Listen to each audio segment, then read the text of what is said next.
Easy ആയിട്ട് നമുക്ക് air ഫ്രയറിൽ pasta ആക്കിയാലോ?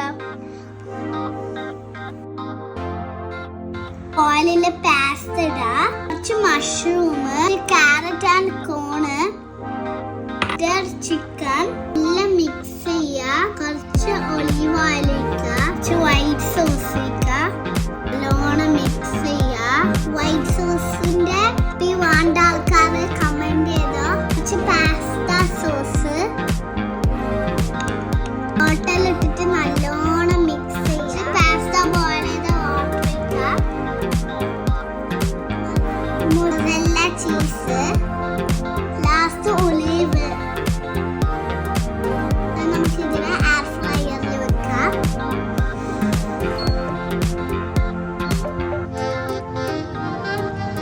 Pasta ready ആയിട്ടുണ്ട്. നല്ല സ്മെല്ലുണ്ട്.